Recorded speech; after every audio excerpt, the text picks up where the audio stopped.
What's up, everybody? I'm Brett, and this is a Diecast review, the first one I've done in over 2 years.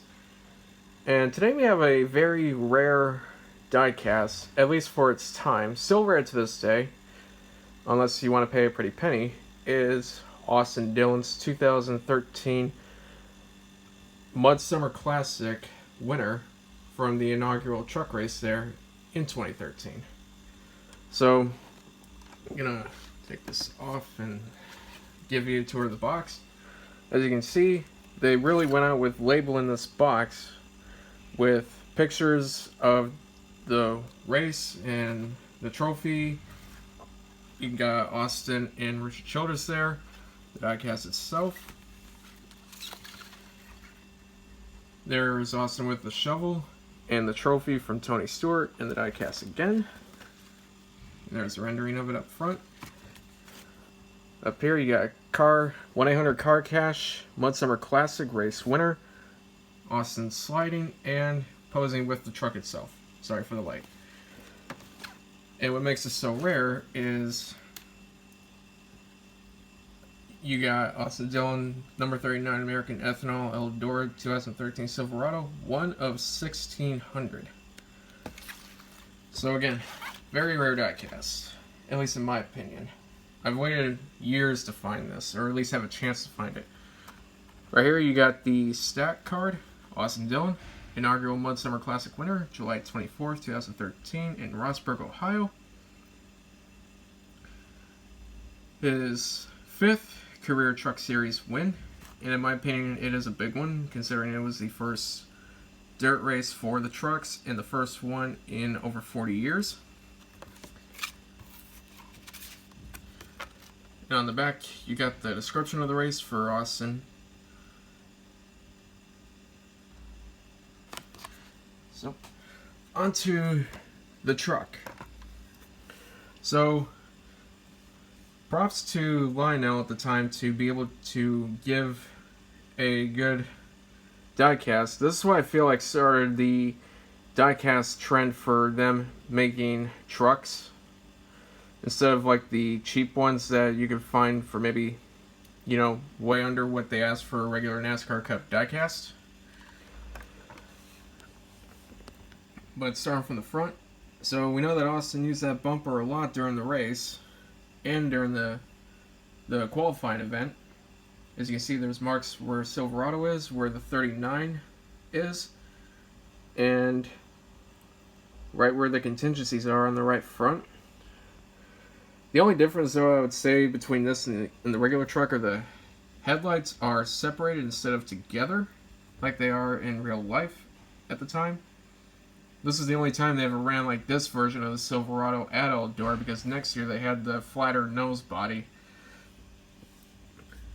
Now this is my favorite part right here, is on the hood you have American Ethanol and Chevrolet, but all that dirt from the race itself is sitting on that truck. And you can see where people put their hands on there after the race. I can thank my fiance for sending me this. Trying to pop the hood. There we go. You got the engine in there, and it's a really detailed engine. Before they started, say, making half an engine, and then the rest of it is just, you know, nothing, like they did with the Cup cars after they started doing the Gen 6 body. Down the left side, you got Goodyear and the other contingencies. The ones right by the door, you can see some marks on the 39. UNOH, it's a really good school. I've never been personally. American Ethanol, New Holland Agriculture, and you can see a little tape there right by the American Ethanol logo for the fuel can and the headlight, or tail light, my bad. On the door you have the American flag, Austin Dillon's Twitter at Austin Dillon 3 with his logo in the AD shape of spades, more contingencies along there, and a black 39 on top of a green roof. You also have Camping World on the windshield. Down the back, it is really, really dirty. You got Chevy and Silverado, American Ethanol. Little tape on the spoiler to keep it together, I guess, to avoid the wind from cutting through the spoiler. And then you have some tape along the rear of the quarter panel. And that continues on to the right side of the truck as well. On the deck lid, you have the race logo, 1-800-CAR Cash Mudsummer Classic, presented by the Prophet with the Eldora logo, and then the actual American Ethanol logo. And you can see somebody put their hands there on the diecast, or not the diecast, on the truck as well while I was sitting in Victory Lane. Back to the right side, you have American Ethanol, New Holland Agriculture, even though it's mostly covered up. Got a little damage there, probably from running into other trucks, and tape that was put on after the qualifying race. Wrangler Goodyears, UNOH, the 39, Camping World, all the other contingencies, and back to the right side. And what's pretty cool is that there's a window here because it is a short track that you can actually see inside of the truck. So, some fun facts about this race in particular. Austin started 19th and drove his way up through the field using the high line, which for the rendering of the track at the time, the high line was the only way you could get around fast. And he passed Kyle Larson, who probably had the best truck in the whole race, to hold him off for the last part of the second segment to the rest of the race itself to win. You can actually see that the truck is lifted a little bit in the front and it's lower in the back.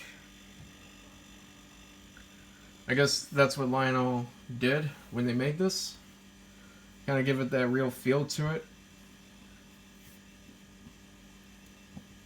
And back to the race itself. This was a really hard diecast to find. And it's rare for these to pop up too on any media platform, whether it be eBay, Facebook, or Amazon. And if you are after this, you better be prepared to pay a good penny for it. But I think as far as my favorite detail with this truck itself, I'd have to say it's all the dirt. Like, I know that American Ethanol, like its real logo, is white, but you can see it's kind of got a tint of brown in it with all the dirt on there. And props to Lionel too for going all out with the detail, with the fingerprints, moving of the hood, like all the dirt buildup along the hood and on the back, like here. Like, for it being the first truck race on dirt and the first race on dirt for NASCAR in years, this is a really good diecast and a hard one to find. I know that they've made, like, Kyle Larson's 2016 win, and that one is completely covered in mud. You got Matt Crafton's from 2017, which is decently covered in mud. I haven't seen Chase Briscoe's from 2018, but I should be able to get that one soon. And I think they are making Stuart Friesen's from 2019, but I'm personally not going to get that one. But this still to me is like one of the hardest diecasts to find. Unless you do want to pay a good penny. But the fact that Austin Dillon has a win on dirt with this Eldora win, a Coca-Cola 600, NASCAR's longest endurance race, and the Daytona 500, the biggest race in the entire NASCAR season, is truly astounding. Not to mention 2 NASCAR championships as well. Most drivers dream of dream of winning a championship in NASCAR. Austin Dillon's got 2. And even though it's been under his grandfather the entire time, you can't deny the accomplishments that Austin has done. But that's it for this review. I hope you all enjoy. Give a like if you want, and subscribe if you want. I post racing videos from dirt tracks from when I was in New York. I'll be going back there later this year and doing it again. And every now and then I'll post up a diecast. So, hope you all enjoy, and have a good night.